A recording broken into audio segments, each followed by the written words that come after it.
Dando seguimiento a nuestro programa de actividades digitales, nos es grato presentar al ingeniero Jesús Arévalo Zarco, ingeniero agrónomo con especialidad en suelos, titulado con menciones honoríficas de la Universidad Autónoma de Chapingo y con máster en producción hortofructícola en la Universidad de Armería, España, quien actualmente funge como director general de Intagri Capacitaciones Agrícolas y nos estará brindando conocimiento a través de su conferencia Interpretación de Análisis de Suelo. Es un gusto saludarlo, ingeniero. Le cedo la palabra. Adelante. Buen día a todos, mi nombre es Jesús Arévalo Zarco y hoy 18 de marzo pues les agradezco, les doy la más cordial bienvenida a esta breve charla que daremos sobre el tema de interpretación de análisis de fertilidad de suelos. Le agradezco mucho a Exposeres el haberme invitado en el marco de su gran evento a impartir este tema con ustedes. Bien, pues vamos a comenzar con el tema. Hay 17 nutrimentos esenciales para las plantas, de los cuales 12 podemos determinar con un análisis de fertilidad de suelos. Podemos y deberíamos para poder hacer una fertilización adecuada. Hay otros que los provee el agua o el aire del suelo también, la atmósfera que hay entre las raíces, como carbono, hidrógeno y oxígeno. Pero estos 12 elementos que ven en pantalla, pues no hay manera de fertilizarlos adecuadamente si no hacemos un análisis de suelos. Y recordamos el esquema de la ley del mínimo, la cual nos indica mediante este esquema del barril que el rendimiento va a subir tanto como el elemento más deficiente o más limitante nos lo permita.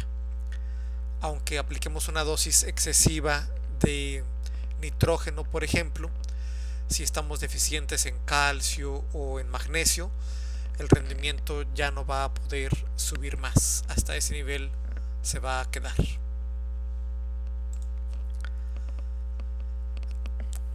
Cuando hablamos de análisis de fertilidad de suelos, una pregunta que viene casi de manera inmediata es: ¿será rentable?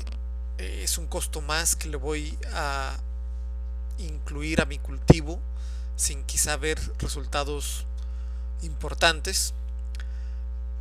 Intentando responder esta pregunta, hicimos un ejercicio con la señora Consuelo, aquí cerca en el Bajío guanajuatense, en Comonfort. La señora Consuelo tiene muchos años siendo productora, de 2 o 3 generaciones, y bueno, es una buena productora que obtiene normalmente unas 12 toneladas por hectárea de maíz, un rendimiento aceptable, bueno para la zona. Y ella cada año hace un esquema de fertilización como el que ven en esta parte central del cuadro. No hacía análisis de suelos, metía su dosis de nitrógeno, fósforo, potasio, también aplicaba algo de magnesio, y su costo de fertilización del último año, en el año que lo hicimos, como en 2016, fue de 9,500 pesos. Nosotros le propusimos que nos permitiera hacer análisis de otro sector contiguo, de una parte de sus terrenos, con el mismo manejo, misma semilla, mismo control fitosanitario, etcétera, pero un manejo distinto de la fertilización, basándonos en un análisis de suelos. Hicimos el análisis y con base en esa información decidimos aplicar yeso agrícola porque los suelos ya estaban presentando problemas de sodicidad. Veremos más adelante en qué consiste este tema. La dosis de nitrógeno vimos que era algo excesiva, no era necesario aplicar los 300 kilogramos, se disminuyó. Lo mismo que fósforo y potasio. Hay suelos que año con año se fertilizan con potasio y con fósforo se sigue acumulando en los suelos y ya no es necesario aplicarlos. Ya no hay un efecto benéfico de seguir aplicando dosis de estos nutrientes.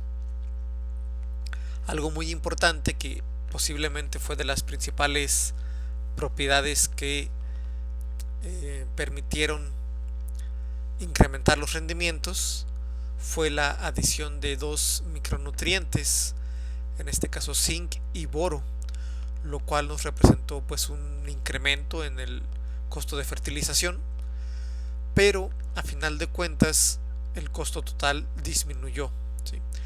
Hicimos una fertilización más económica y ese no fue el principal beneficio. Muchas veces al hacer estos ejercicios el costo incluso se eleva ligeramente o sustancialmente en el caso de que hagan una fertilización muy pobre, pero en este caso disminuyó.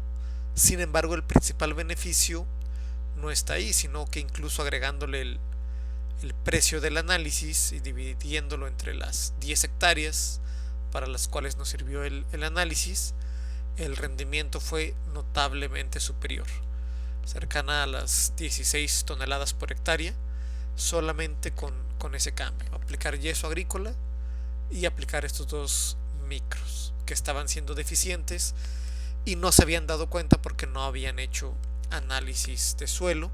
No llegaba al nivel de una deficiencia tan notoria en la planta, pero sí había un hambre oculta en el cultivo de maíz.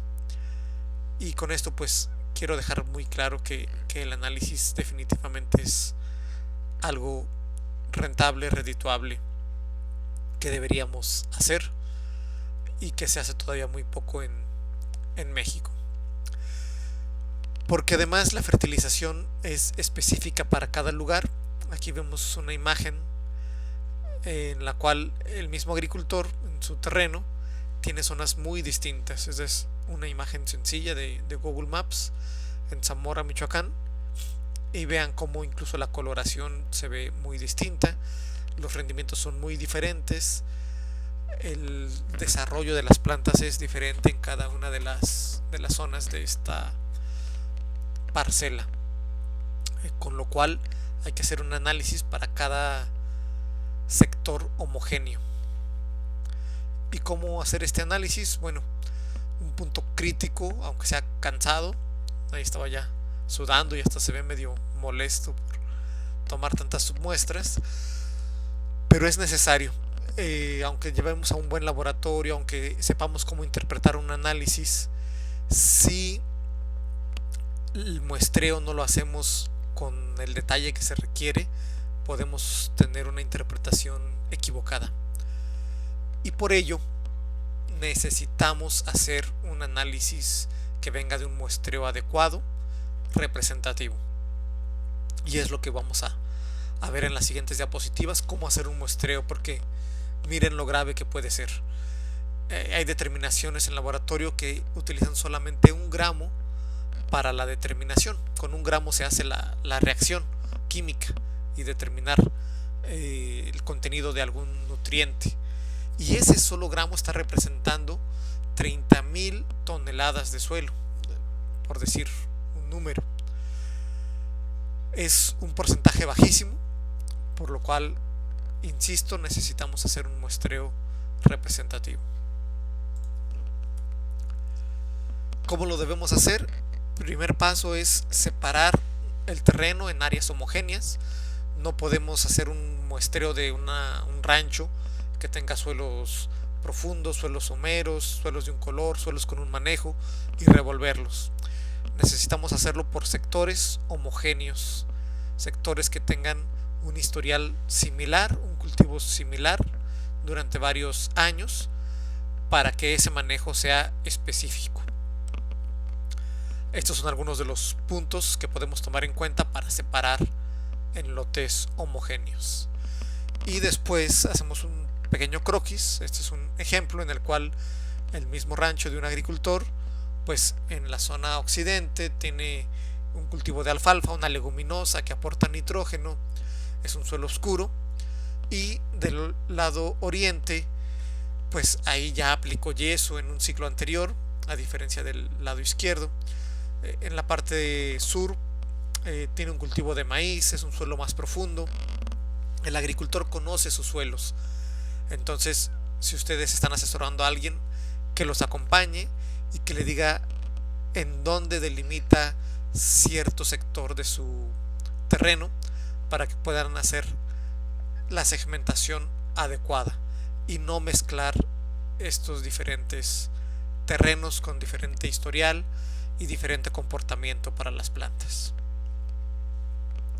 Después vamos a hacer un submuestreo, vamos a tomar varios puntos, puede ser en zigzag o con diferentes esquemas ordenados, pueden ser al azar, pero que haya de varios puntos del terreno, sin considerar las orillas, sin considerar áreas muy distintas donde haya a lo mejor un árbol, por ejemplo.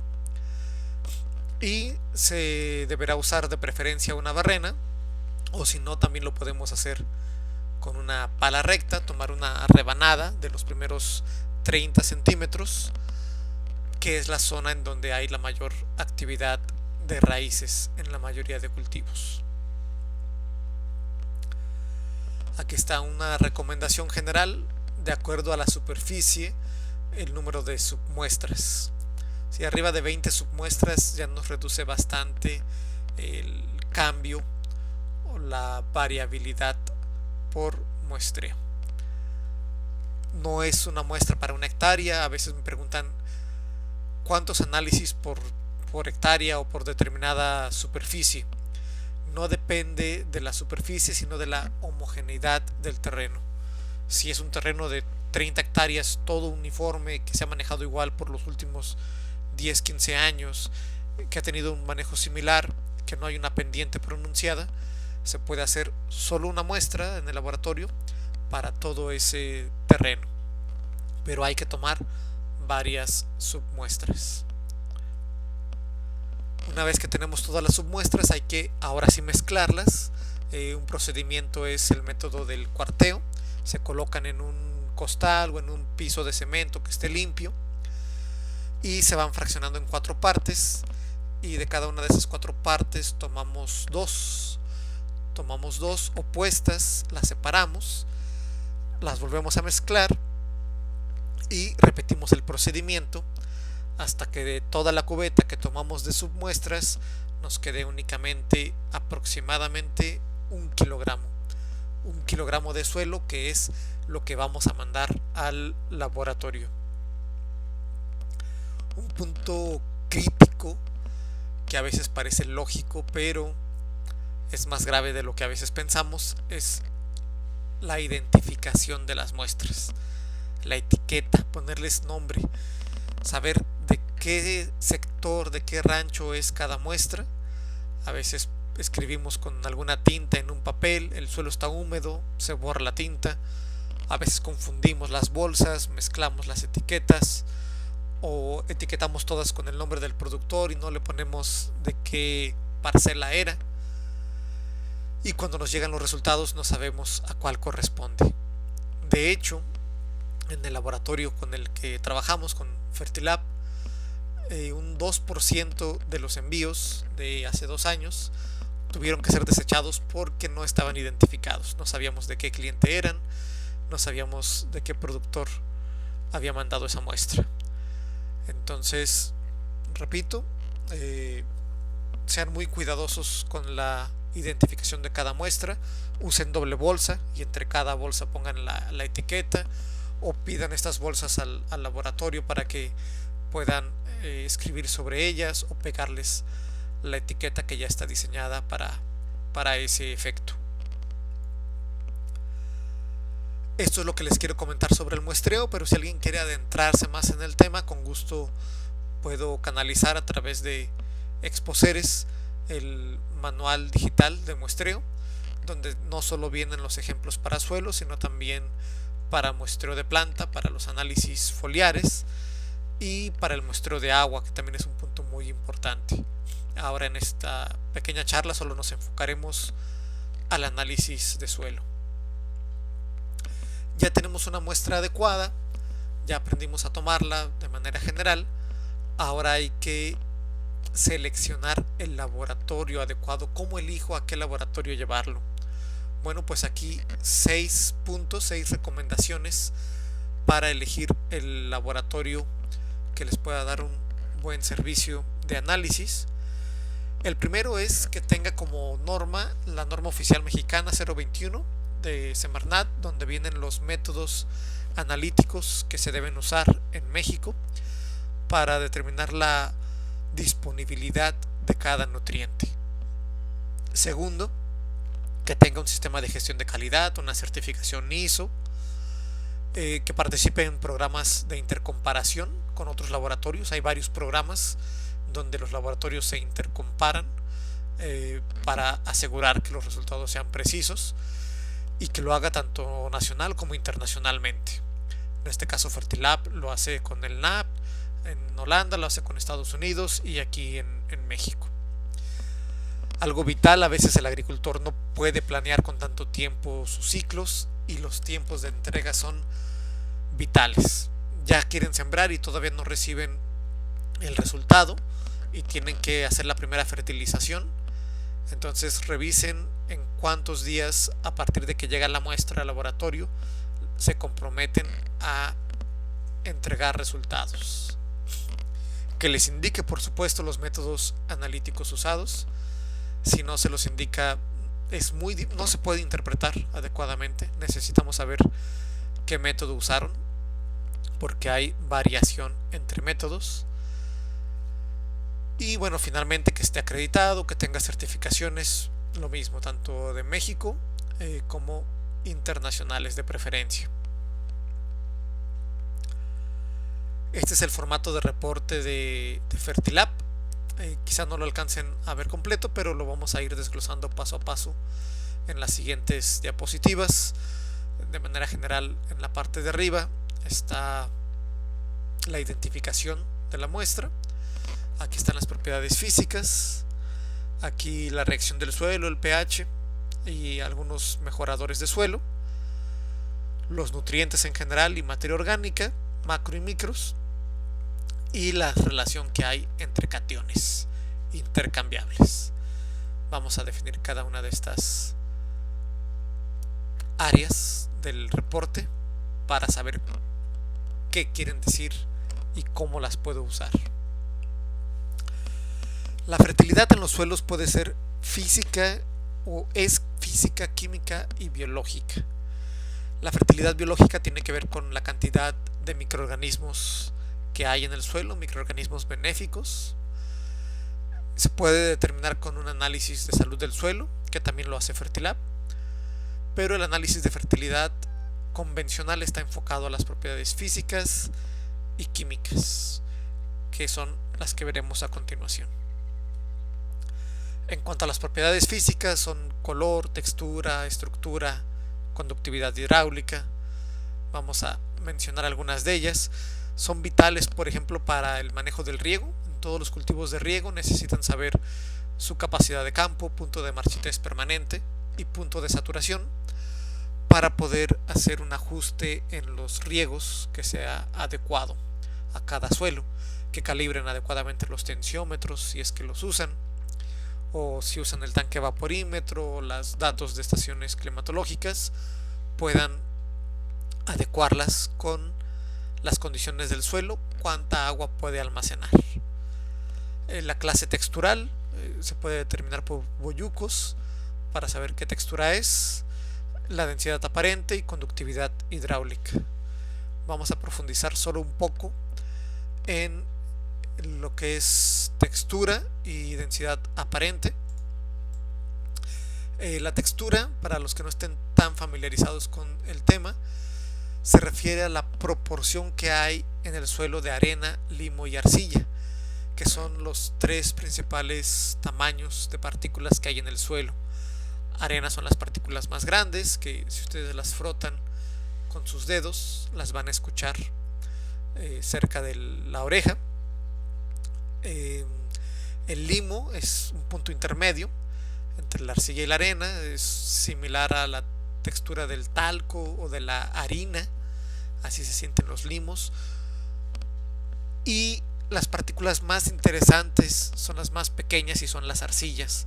Hay muchos tipos de arcilla, 1 a 1, 2 a 1, caolinitas, montmorillonitas y un largo etcétera que hay en todo el país, pero lo vamos a dejar hasta el punto de que son arcillas. Son partículas muy pequeñas. Vean, si esta fuera una arena, vean el tamaño de la arcilla, sería este puntito verde pequeño. Es una diferencia muy grande, ¿sí? 1000 veces más grande una arena que una arcilla. Entonces las arcillas juegan un papel primordial porque almacenan más agua y porque retienen cationes, como vamos a ver a continuación. Las arcillas tienen cargas negativas en la orilla de sus estructuras y por tanto pues juegan un papel muy importante en la capacidad de intercambio catiónico. Este es el triángulo de texturas, un triángulo que nos identifica las 12 clases texturales. Cada línea, cada eje representa un tipo de partícula. Aquí están las arcillas, aquí las arenas y aquí los limos. Esta esquina inferior derecha representaría cuando el suelo está casi totalmente compuesto por limo. Aquí la inferior izquierda compuesto por arena y el pico superior son suelos que están compuestos principalmente por arcillas. Y aquí cada una de sus mezclas. Por ejemplo, vamos a suponer un suelo que tenga un 20% de arcilla, un 35% de limos, el restante, para sumar el 100, son 45% de arena. ¿Qué textura sería ese suelo? Vamos a la parte de las arenas. Me dice que tiene 45. Aquí hay unas líneas azules claro que son paralelas. Hay que seguirlas y ver dónde intersecta ese 45 con el 20% de arcilla, que es este. Vean cómo caemos en un suelo franco. Por supuesto, al tener 20% de arcilla y 45 de arena, tenemos por diferencia los 35% de limo, que sería esta línea. Y bueno, aquí una clasificación más general, la pongo por colores. Decimos que son texturas finas: arcilla, arcillo arenoso y arcillo limoso. Texturas medias, todas las que están en algún color lila o rosa. Y los colores verdes son texturas gruesas, tendientes hacia lo arenoso: franco arenoso, areno francosa y la arena. Vamos a ver otra propiedad de los suelos, la densidad aparente. A las arcillas solemos decirles suelos pesados, porque cuando se trabajan, cuando se manipulan, son difíciles de mover, ¿sí? Ya sea con la pala, con el tractor, con cualquier implemento que usen. Una arcilla retiene mucha humedad y es muy pesada en ese sentido. Sin embargo, hay que tener en cuenta que si tenemos dos recipientes del mismo volumen, por ejemplo 1 litro, y este lo llenamos con arcilla seca, con puras arcillas, y el otro recipiente lo llenamos solo con arenas igualmente secas, aquí no juega la humedad, ¿cuál pesaría más? ¿Sí? Y contrariamente a lo que pudiéramos pensar, la que tiene mayor peso, o en este caso mayor densidad aparente, para hablar con mayor precisión, es la arena, ¿sí? Las partículas finas dejan mucho espacio poroso, aunque sean poros más pequeños, dejan mucho espacio poroso, por eso retienen mayor humedad y por eso pesa menos, ¿sí? Tiene una densidad aparente menor. Las arcillas tienen una densidad aparente que va de 0.8 a 1.2 más o menos, gramos por centímetro cúbico o toneladas por metro cúbico, que son unidades equivalentes para expresar la densidad. Y las arenas pueden tener una densidad aparente de 1.5 hasta 1.7 gramos por centímetro cúbico o kilogramos por litro, kilogramos por decímetro cúbico. Acuérdense que el agua tiene una densidad de 1, ¿sí? Un litro de agua pesa 1 kilogramo, un metro cúbico de agua pesa 1 tonelada.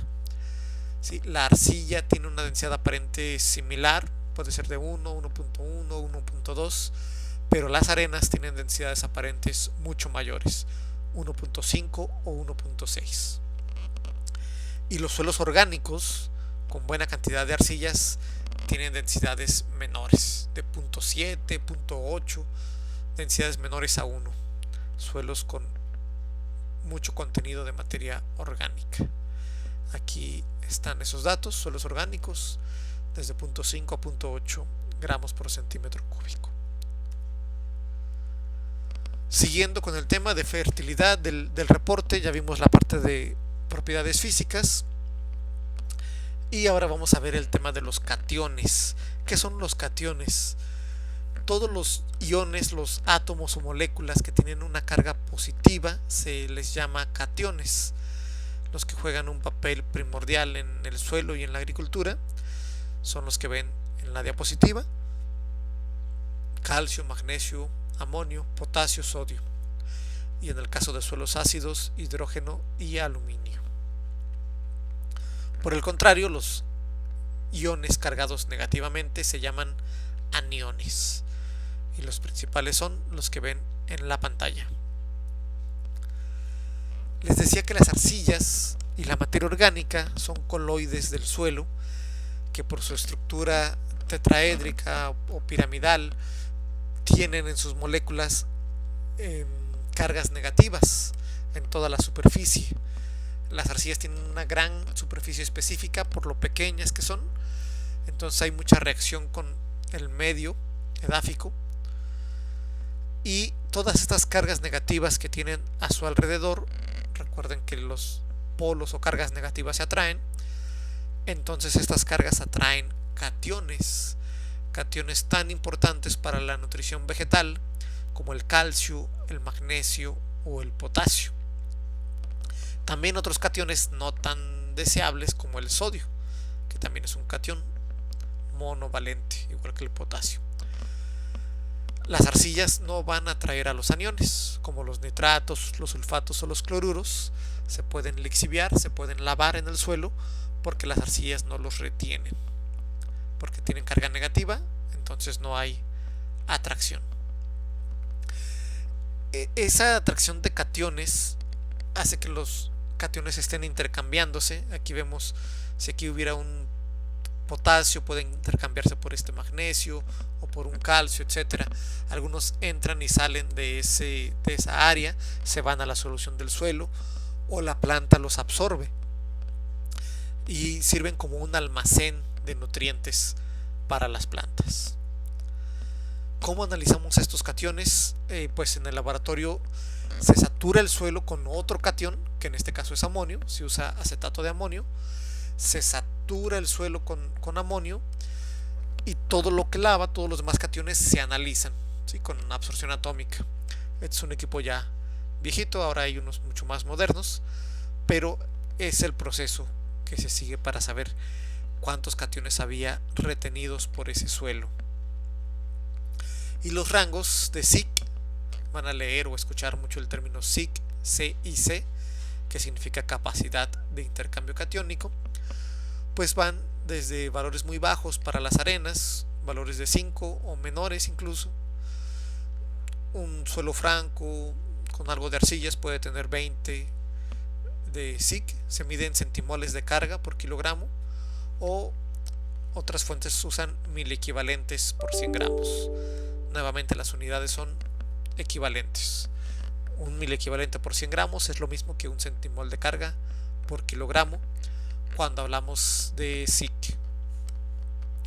Y ya suelos con mucha materia orgánica, muy arcillosos, pueden tener valores de SIC superiores incluso a 40.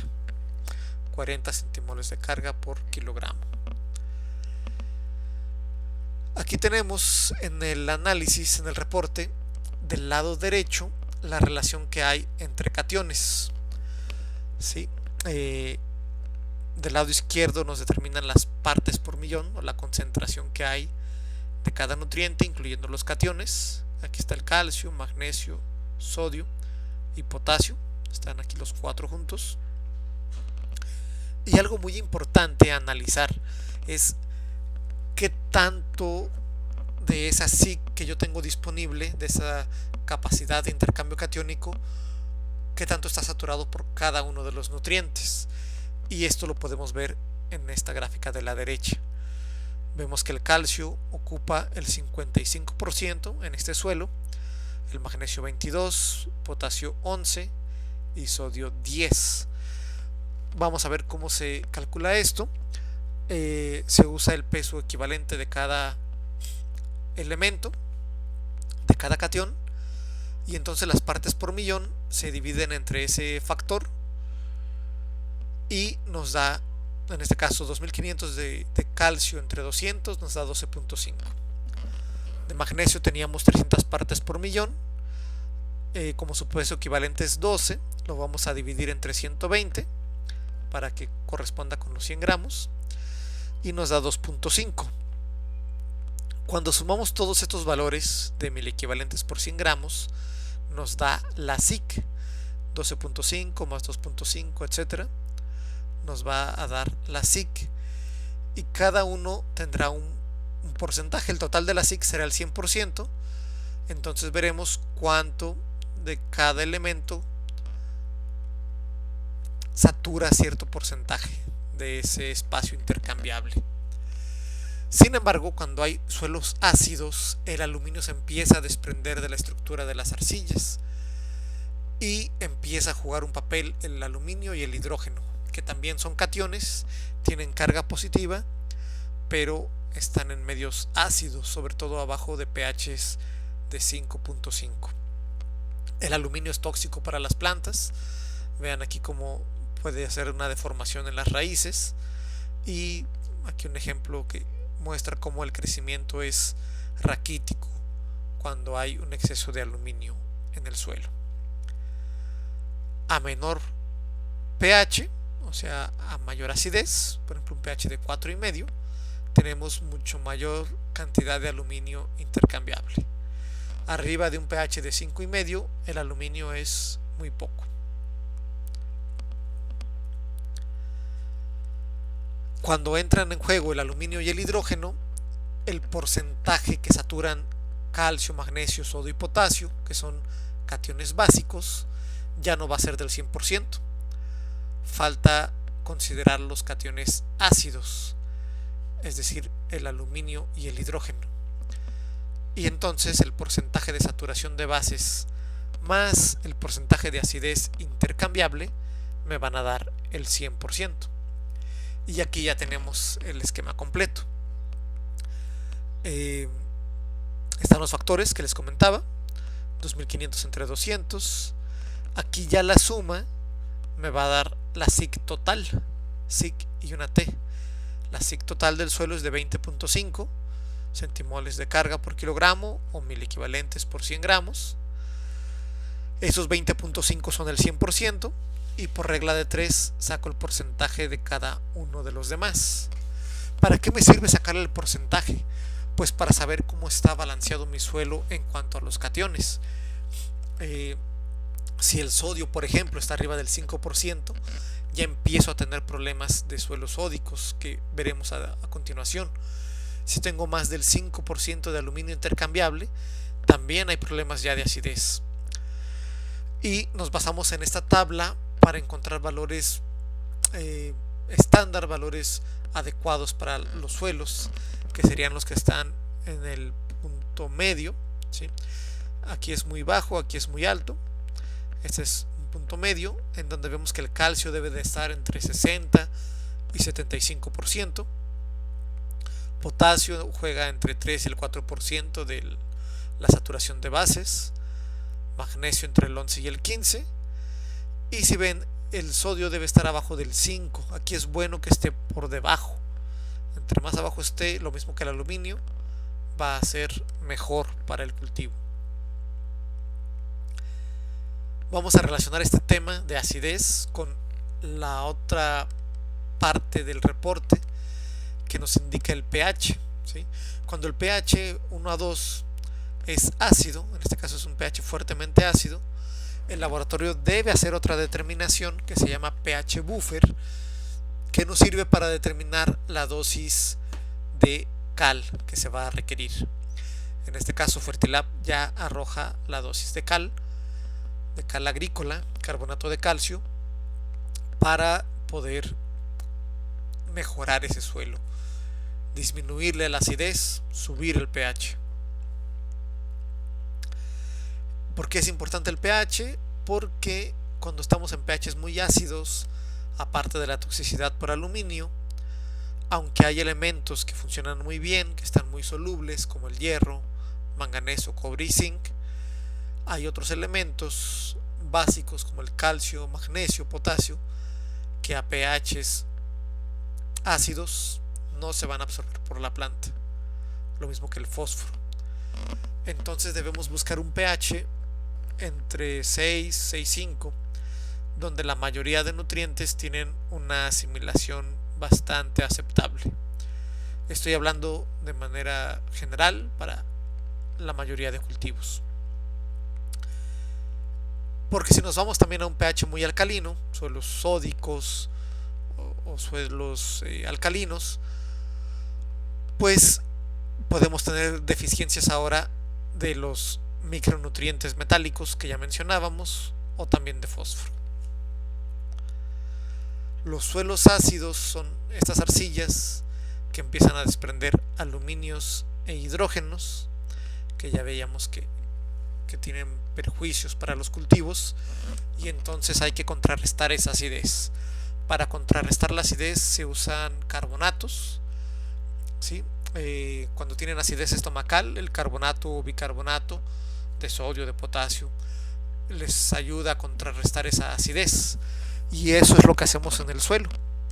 Tenemos un suelo ácido, hay que aplicar cal agrícola, que es carbonato de calcio. Independientemente del nivel de tecnificación, pues hay esquemas para hacerlo y hay bastantes beneficios probados por muchas décadas de cómo impacta el uso de la cal agrícola para mejorar el pH. Si viéramos un desbalance de magnesio, por ejemplo, regresando a la tabla de interpretación, si es un suelo ácido y que además el porcentaje de magnesio está en 3 o en 4, que está bajo, pues usaremos otro tipo de carbonato, que es la cal dolomita, que es carbonato de calcio y carbonato de magnesio, y esa cal dolomita nos va a ayudar a mejorar el pH y a balancear la relación que hay de cationes, a subir el contenido de magnesio en este caso. La cal que vayamos a usar si tuviéramos suelos ácidos, para toda la gente que nos escuche del sur del país sobre todo, en Jalisco también hay algunas regiones con suelos ácidos, en Veracruz, en Chiapas por supuesto, pues deben usar una cal que sea muy fina, ¿sí? Vean esta cal que pasa por el tamiz de 60 mesh, es una cal muy fina, ¿sí? Y reacciona prácticamente al 100% en un lapso entre 1 y 3 años. Sin embargo, si usan piedritas prácticamente, gravilla fina o arena muy gruesa de cal agrícola, no va a reaccionar ni el 10%.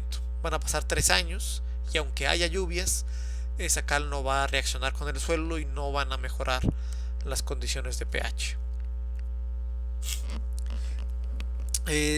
¿Cómo sacamos la dosis de cal? Bueno, hay un procedimiento, se le llama el método SMP por sus creadores o los que lo propusieron, Shoemaker, MacLean y Pratt.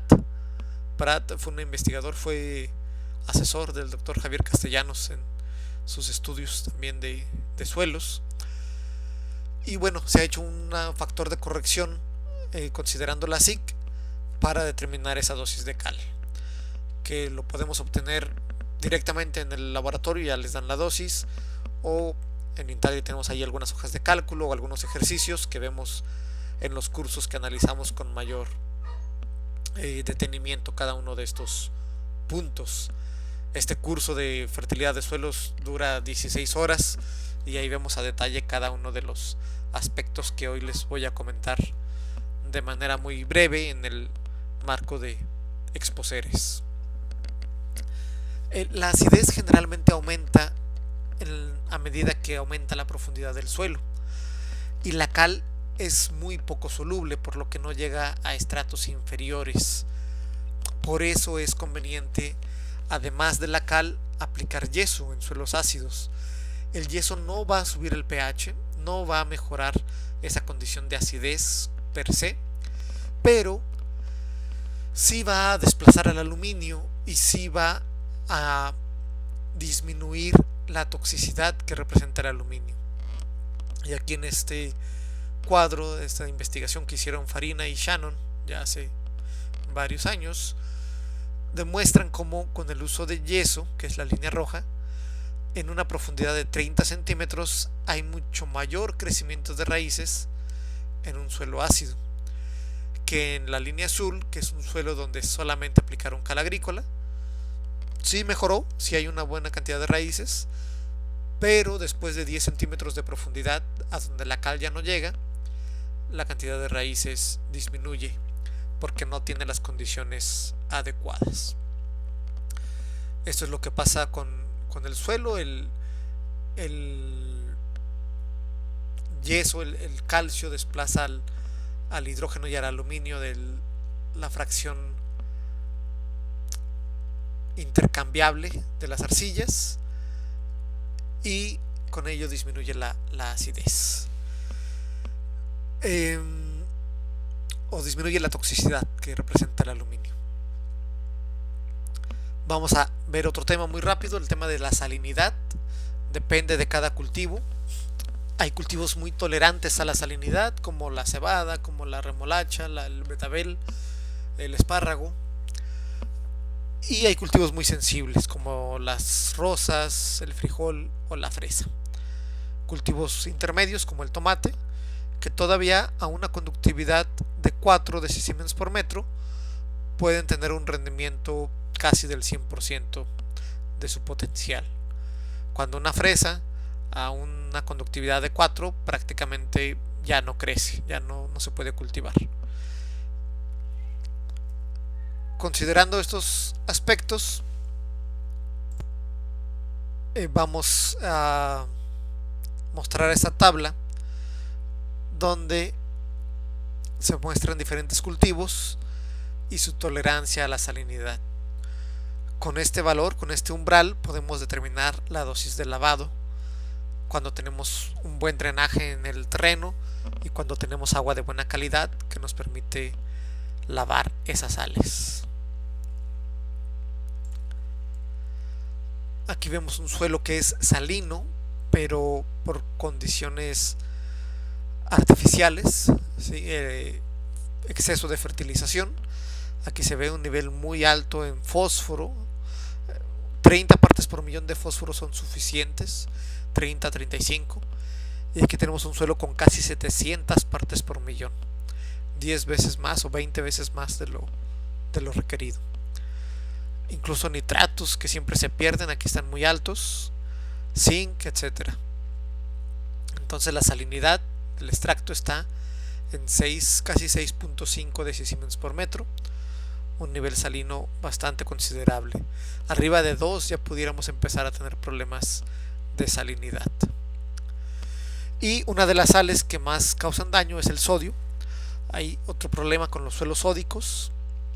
Hay que tener en cuenta que no necesariamente un suelo sódico es salino, ni viceversa. Hay suelos salinos, hay suelos sódicos y hay suelos salino-sódicos.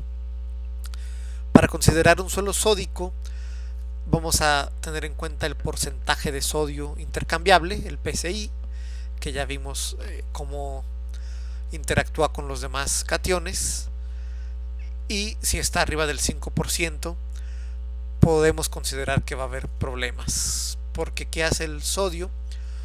Bueno, pues el sodio va a generar pHs arriba de 8.2, de 8.3 y con ello presencia de carbonatos, con ello deficiencias de micronutrientes. Además, el sodio va a impedir que se forme una buena estructura en el suelo. El calcio ayuda, el calcio y la materia orgánica son factores que dan estructura al suelo, y el sodio lo contrario, separa las partículas, hace que se haga un suelo apelmazado, aquí como lo quieran decir, un suelo apelmazado. ¿Sí? Algo ya un poquito más técnico, las arcillas, la materia orgánica se dispersan por este efecto del sodio, se desagregan y hay una nula estructura en el suelo. En vez de flocularlo, en vez de hacer agregados, el suelo se deflocula. ¿Sí? En términos prácticos, un suelo apelmazado, un suelo que se genera estas manchas por la solución de la materia orgánica que se evapora y se forma en el suelo, parece una capa como de petróleo o de algún aceite en el suelo, y el agua, en lugar de penetrar al suelo, va a escurrir, ¿sí? No va a haber esa permeabilidad y esa conductividad hidráulica, o sea, el movimiento del agua en el suelo va a ser muy baja. Si la conductividad hidráulica nos indica que tan fácil se mueve el agua en el suelo, es otra de las propiedades físicas que están reportadas en el análisis. Y vean, suelos que se encharcan sin estar tan húmedos en su interior o en niveles más profundos. Un nivel de conductividad hidráulica adecuado es arriba de 3 centímetros por hora, y vemos como a medida que crece o que incrementa el sodio intercambiable, la conductividad hidráulica disminuye considerablemente.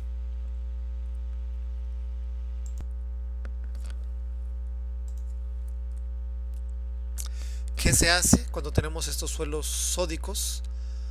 Bueno, pues aquí usamos este mejorador que es el yeso agrícola, que ahora, en lugar de desplazar al aluminio, va a desplazar al sodio. Queremos saturar esos espacios con calcio. El yeso es sulfato de calcio dihidratado, y ese calcio nos va a ayudar a que se vuelva a formar esa estructura en los suelos. A mayor nivel de sodio, pues vamos a requerir mayor dosis de yeso agrícola. ¿Y cómo lo calculamos? Con esta formulita: el porcentaje de sodio actual, que puede ser 10, 15 o 20, menos el porcentaje de sodio deseado, que sería 5 o menos, abajo de 5 ya está bien. Se va a multiplicar por la SIC, el factor de 8.7, por la profundidad del suelo y la densidad aparente. Esa es la fórmula para calcular la dosis de yeso agrícola. Igual en los cursos entregamos una hoja de cálculo en donde ponen las partes por millón de cada catión, incluyendo el sodio.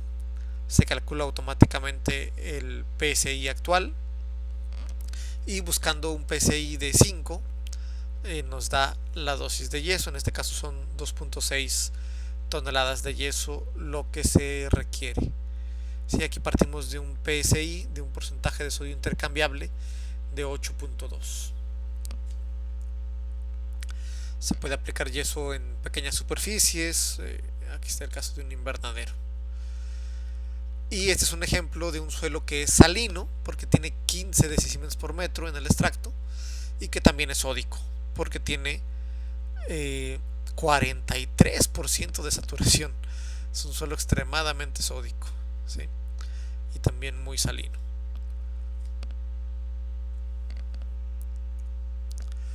¿Qué más incluye un análisis de fertilidad de suelos? Pues todos estos parámetros: materia orgánica, fósforo, potasio, calcio, magnesio, sodio, hierro, zinc, manganeso, cobre, boro, y en el caso de suelos ácidos, aluminio. Azufre, está ese. Azufre, muchos laboratorios no lo reportan. Fertilab lo tiene incluido en su paquete de fertilidad. Y el nitrógeno nítrico, los nitratos que hay en el suelo.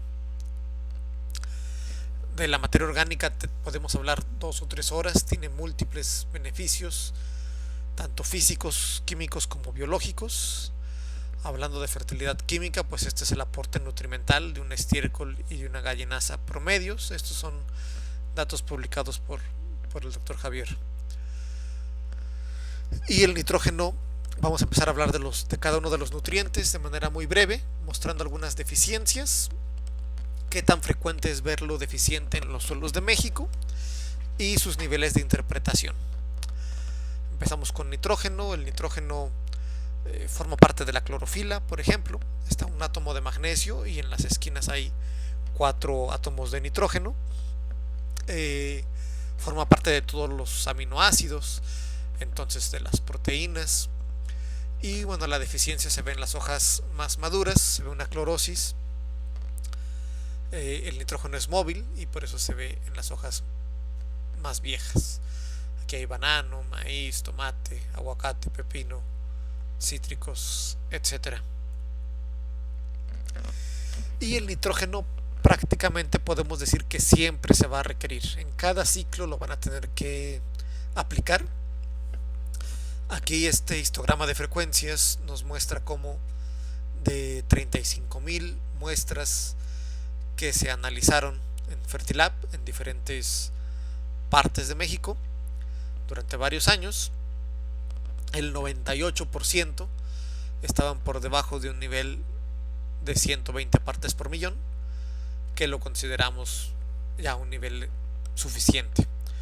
Pero abajo de ese nivel estaban el 98% de los suelos, prácticamente todos, quizá a excepción de aquellos que se acababan de fertilizar o alguna cuestión de excesos de fertilización.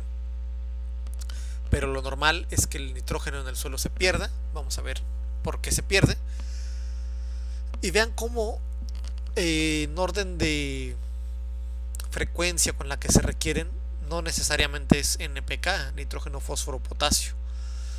Es más frecuente en México que haya deficiencias de boro y de zinc que de fósforo o de potasio, respectivamente. Pero bueno, hablaremos de los micros más adelante.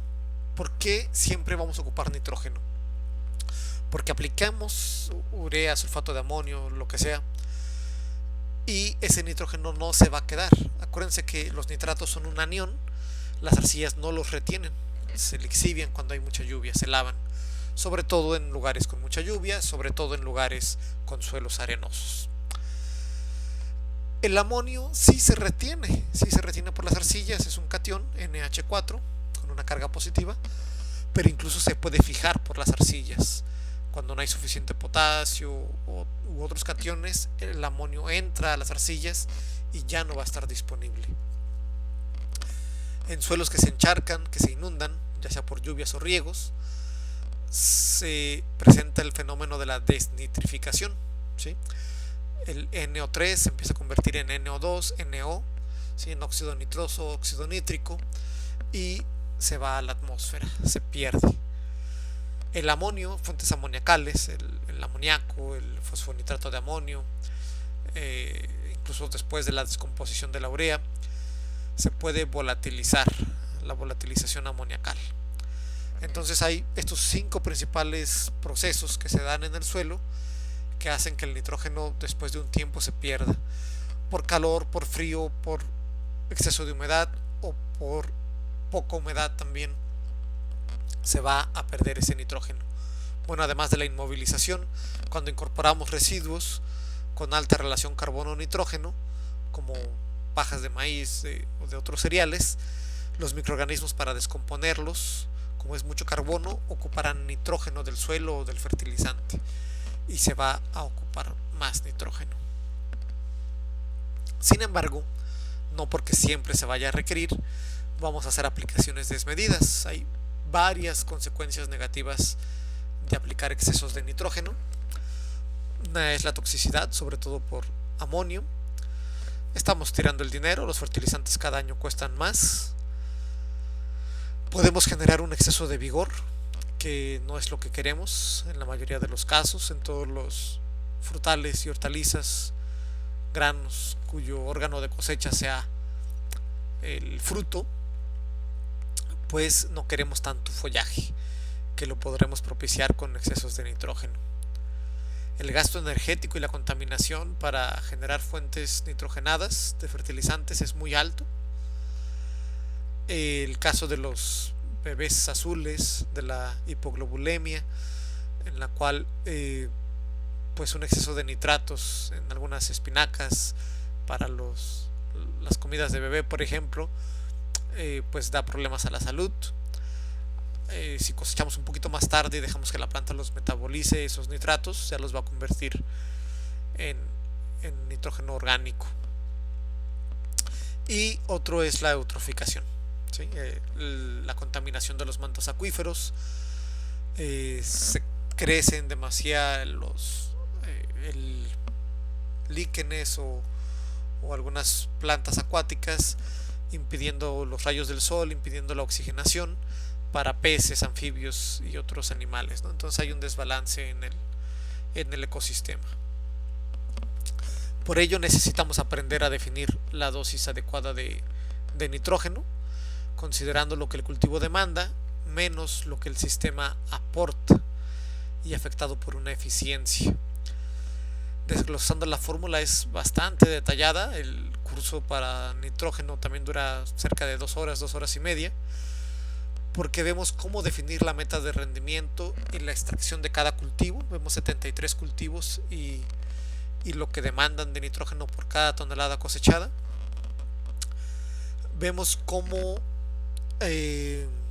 extrapolar el contenido de materia orgánica, cuánto nitrógeno me va a dar la materia orgánica del suelo cada año, ¿no? Cómo se va mineralizando en función de la textura.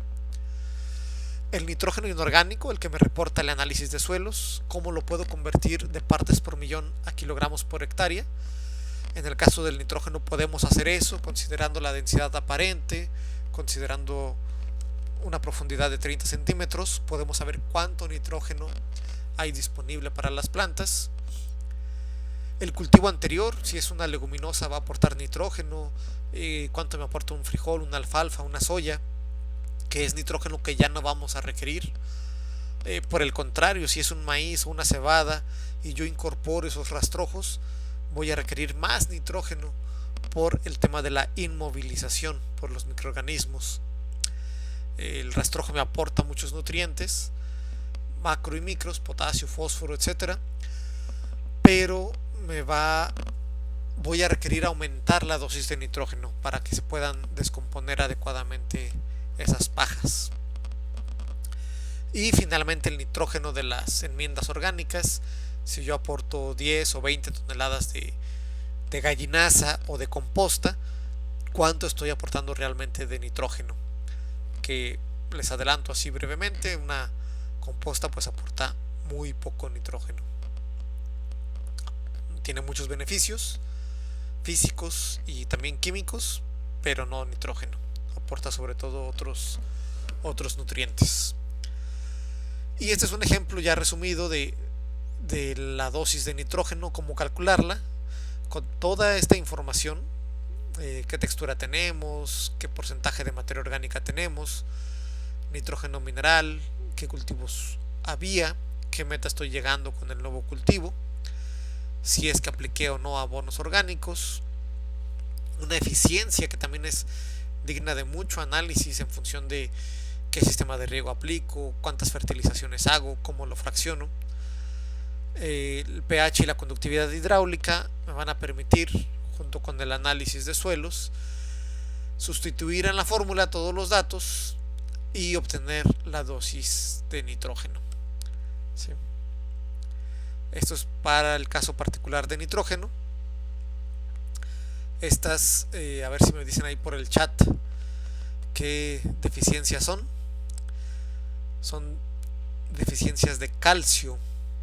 El famoso blossom en rot en tomates, en pimientos, ¿sí? En chile.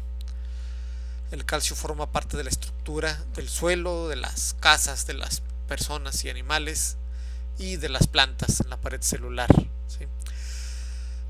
Y bueno, si tenemos un suelo sódico, tenemos que aplicar yeso agrícola y con eso aportamos calcio. Un suelo ácido, tenemos que aportar cal agrícola y con eso aportamos calcio. Y bueno, aquí está, ¿no? Si no es ninguno de los dos casos, pero tenemos un balance muy bajo de calcio en la saturación de bases, podemos hacer aplicaciones de yeso agrícola con la única finalidad de aportar este nutriente. El caso de magnesio, el magnesio es muy móvil también en la planta, Su deficiencia se ve como una clorosis intervenal, ¿sí? Las nervaduras quedan verdes y el resto de la hoja queda amarillenta o verde claro, y se manifiesta primero en las hojas de abajo, porque el magnesio se puede retranslocar, es móvil por floema, y las hojas nuevas van a verse bien, van a verse verdes las hojas nuevas, y la deficiencia se va a ver en las hojas maduras. Para el caso de magnesio, lo mismo. Si tenemos un suelo ácido, pues ya les hablé de la dolomita, vamos a aplicar carbonato de magnesio más carbonato de calcio. Pero si no es el caso, si no es un suelo ácido, pues podemos tener en cuenta el contenido de magnesio, ¿sí? Puede estar clasificado como muy bajo, etcétera, alto, muy alto. Y con ese dato, en un curso completo de interpretación se dan tablas para cada cultivo. Como les decía, son 73 cultivos los que tenemos en Intagri bien clasificados en cuanto a su extracción de cada nutriente. Los dividimos en 5 categorías: los cultivos que demandan poco magnesio, mediano y muy alto, etcétera. Por ejemplo, aquí pongo 5 cultivos solo a manera de ejemplo. El maíz, por ejemplo, está en la categoría 3, categoría de consumo 3 de magnesio. La alfalfa y el algodón demandan menos magnesio, están en la categoría 1. El arándano y la zarzamora están en categoría 2. Entonces, considerando esa categoría de consumo y considerando un rendimiento, que también lo analizamos, me voy a la tabla correspondiente. Esta es la tabla solo para los cultivos de categoría 3, como el maíz. Y si yo tengo un cultivo de categoría 3 y en el suelo un nivel alto, aquí me da la dosis de magnesio que debo de aplicar. Como el caso de la señora Consuelo, si recuerdan que no aplicamos ya nada de magnesio, no se requería. Sin embargo, si el nivel en el suelo estuviera muy bajo, la dosis es de 15 kilogramos por hectárea para un consumo intermedio, ¿sí? Hay cultivos de consumo 5 que demandan mucho magnesio. Y tablas como esta las tenemos para cada uno de los nutrientes: fósforo, potasio, azufre y cada uno de los micronutrientes. Aquí es otra deficiencia: cártamo, alfalfa, banano, tomate, algodón, tomates, por supuesto, cítricos, piñas. ¿Qué deficiencia es? Es deficiencia de potasio. Vean cómo el borde de las hojas se ve quemada, por así decirlo, se ve necrosada. El potasio no forma parte de ninguna estructura de las plantas, pero juega un papel fundamental en la osmorregulación y hace que los demás nutrientes puedan absorberse adecuadamente. Aquí está cómo se interpreta el potasio. Acuérdense que se analiza con el método del acetato de amonio, y pues un nivel de 300 a 600 partes por millón ya es adecuado en potasio. Probablemente ya no requieran aplicar potasio si su suelo aparece en estos niveles, salvo que busquen rendimientos élite. De acuerdo a las tablas, se buscará una dosis de recuperación de potasio. Vean cómo en México casi el 60% de los suelos tienen improbable respuesta a potasio. Están arriba de 300 partes por millón. Todavía en esta gráfica, estos suelos, pues si buscamos, como les decía, rendimientos muy altos, puede ser adecuado fertilizar con una dosis menor de potasio. Pero en estos suelos que ya tienen más de 600 partes por millón de potasio, la respuesta lo más probable es que sea cero, que no haya respuesta a potasio. Aquí un ejemplo de unos tratamientos con brócoli durante 3 años en un suelo alto en potasio. En la primera fila fue un suelo que se siguió fertilizando, en el otro ya no se fertilizó, y vean como 3 años seguidos y no hubo respuesta a potasio. Los rendimientos son prácticamente iguales, no hay diferencia significativa estadísticamente. Entonces no hay que tirar el dinero. Pasa lo mismo con fósforo. Si ya está en un nivel adecuado, ya no hay que aplicar más de ese nutriente. Estas son deficiencias de fósforo. El fósforo tiene muchas funciones. Una de ellas es que forma parte del ATP, adenosintrifosfato, que es pues la manera en que las plantas usan la energía y pueden metabolizar, pueden completar sus procesos metabólicos. Cuando falta fósforo se acumulan antocianinas y se ve esta coloración morada en la mayoría de cultivos, ¿sí? Aguacate, maíces, tomate, piña, algodón. También cuando hay mucho frío se incrementa la deficiencia de fósforo. El fósforo es muy importante que vean con qué método lo están analizando en su laboratorio. Se recomienda el método Bray en suelos que tengan más de 5% de carbonatos, es decir, en suelos alcalinos. Hay que usar el método Olsen. Son los métodos aprobados por la sociedad científica, la Sociedad de la Ciencia del Suelo. ¿Por qué? Pues porque dan una buena correlación. Si usamos estos métodos y el fósforo sale alto, vamos a tener poca respuesta o nula a la fertilización fosfórica. Se va a correlacionar lo que dice el análisis con lo que pasa en campo. Si usan otros métodos baratos como el método de Melich, que con un reactivo analizan la mayoría de nutrientes, no hay tan buena correlación con lo que pasa en realidad en el campo, ¿sí? Y este método de Bray o de Olsen sirven para correlacionar con lo que la planta puede extraer. Es fósforo disponible, no analizan el total de fósforo. Más o menos es un volado si no hacen el análisis 50-50. 50% de los suelos tienen respuesta a fósforo y otro 50% no lo tienen. Vean cómo es diferente el resultado con el método de Bray y con el método de Olsen para los mismos suelos. El procedimiento bien ejecutado de cada método da diferentes valores. Por eso el fósforo no se puede convertir a kilos por hectárea o no se debe convertir como el caso de nitrógeno. Esto es más como un indicador, ¿sí? Aquí lo importante es interpretarlo, y si hacemos el método Bray 1 y me da por ejemplo 35 partes por millón, voy a decir, es un suelo moderadamente alto en fósforo, pero no voy a decir, es un suelo que tiene tantos kilogramos por hectárea de fósforo, porque imagínense, si tenemos el otro método van a dar resultados muy distintos. Entonces repito, la conversión de partes por millón a kilogramos por hectárea se recomienda para nitrógeno, no se recomienda para fósforo. Esto es más como un indicador en qué nivel estoy de fósforo, ¿sí? El valor numérico no es recomendable hacer cálculos directamente con ellos, sino con las tablas que les comentaba, donde ya se analiza cada cultivo, qué tan demandante de fósforo es, para poder hacer una recomendación. El azufre es una deficiencia similar a la de nitrógeno, pero se manifiesta en las hojas jóvenes porque es menos móvil.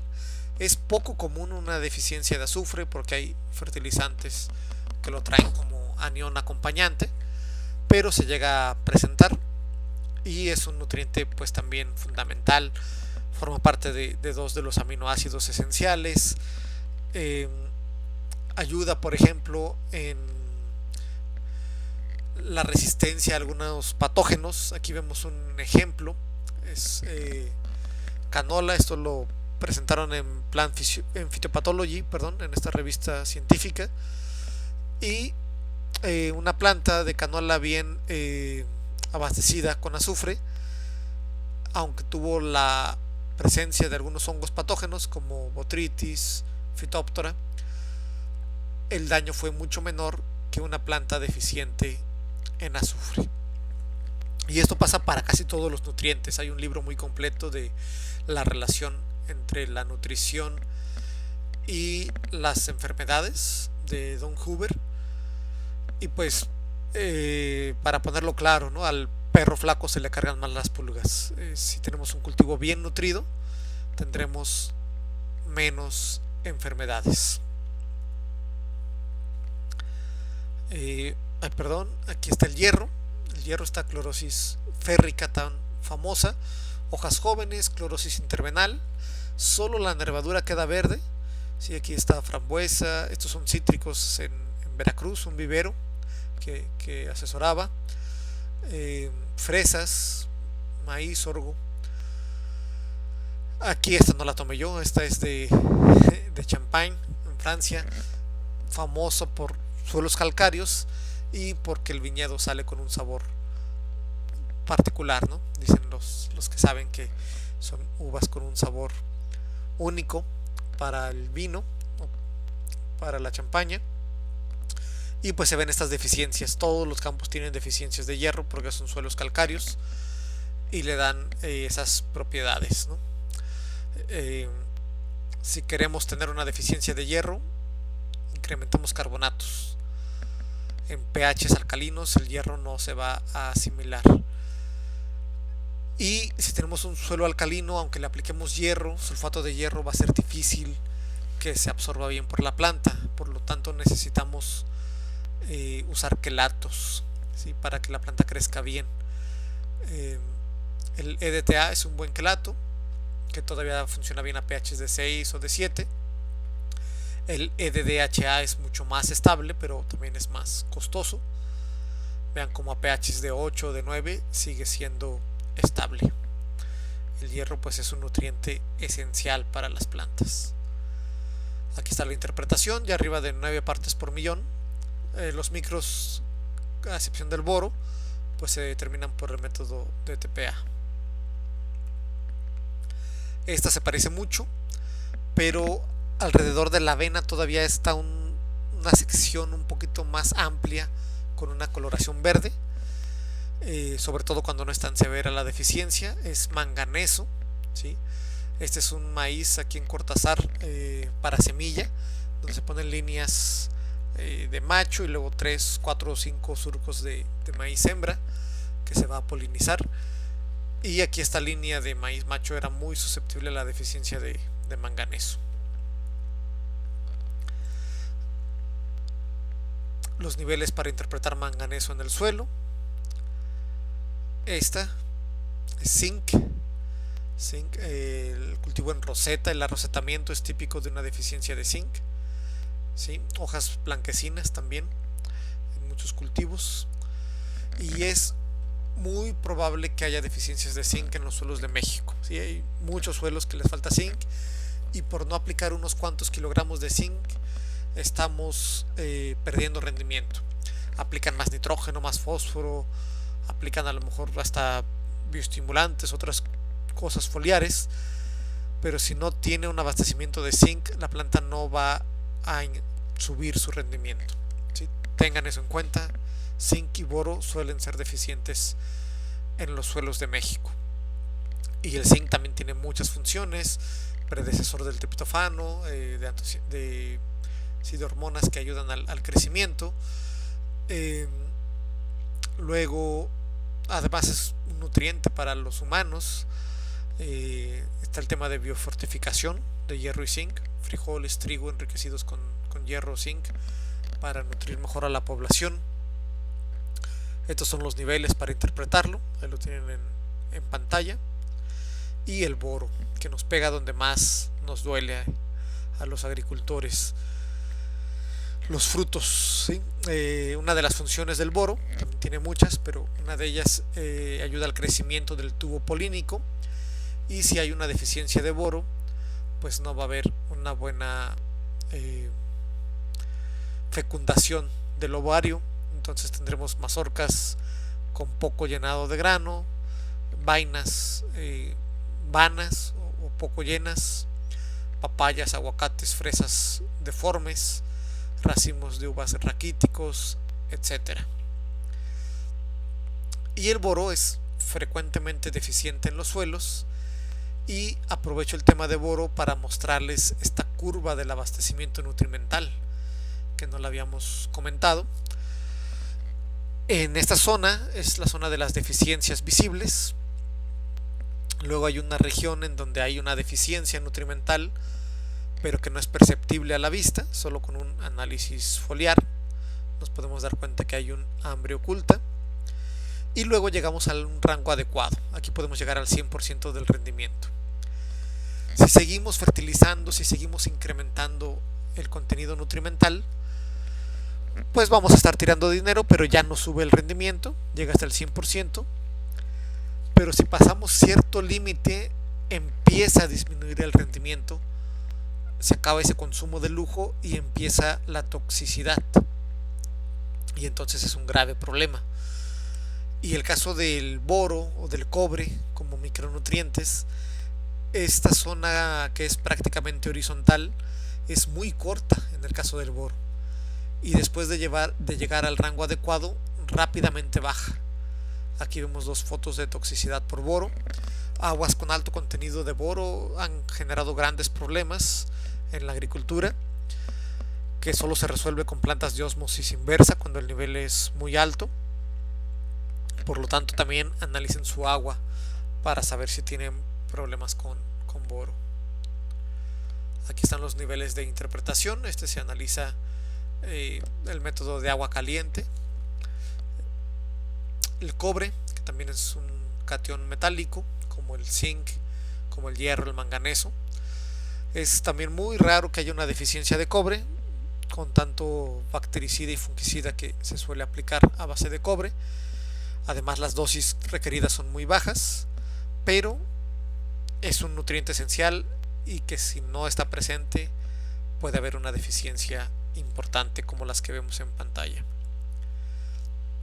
Los niveles de referencia, y pues quiero concluir con una lista de 10 puntos para los cuales nos sirve el análisis de fertilidad de suelos. Si tenemos suelos ácidos, debemos encalar para mejorar esa condición. Si tenemos suelos salinos, el análisis nos va a permitir saber la dosis de lavado en función del cultivo, en función de las sales presentes. Si tenemos un suelo sódico, hay que aplicar yeso agrícola. Nos va a definir cada uno de los nutrientes, qué tan disponibles están, si podemos dejar de aplicar alguno o aplicarlo en menor dosis, si nos falta algún nutriente que no estábamos considerando, ¿sí? Todos los mejoradores de suelos, si está bajo en materia orgánica, si falta estructura, y solo con un análisis podremos formular un buen programa de mejoramiento, de fertilización, elegir los fertilizantes adecuados. Ahora no lo vimos, pero si es un suelo ácido no voy a aplicar fuentes amoniacales que me acidifiquen más el suelo, por ejemplo. Hay que elegir adecuadamente el fertilizante por su contenido nutrimental, pero aparte por su índice salino, por su índice de acidez, entre otras propiedades. Vamos a tener un seminario de fertilizantes en noviembre que va a estar muy interesante para los que les interese más sobre el tema. Hay que ver cómo fraccionamos cada nutriente. Ya vimos que en el caso de nitrógeno hay que fraccionarlo para evitar que se pierda. Y bueno, si vamos a rentar o a vender, comprar un terreno agrícola, hay que tener en cuenta el análisis para saber qué tipo de terreno estamos negociando. Me despido agradeciéndole a todos por escucharme. Por temas de salud, pues estamos nuevamente en línea. Esperamos que el próximo año nos podamos ver allá en Mochis, estar ahí en Exposeres, pero por este año estaremos en línea. Muchas gracias a Exposeres por invitarnos, por esta alianza que están haciendo con Intagri y por invitarme a dar esta breve charla. Que tengan un buen día, disfruten el resto de las conferencias y eventos que tiene organizados para ustedes Exposeres. Hasta luego.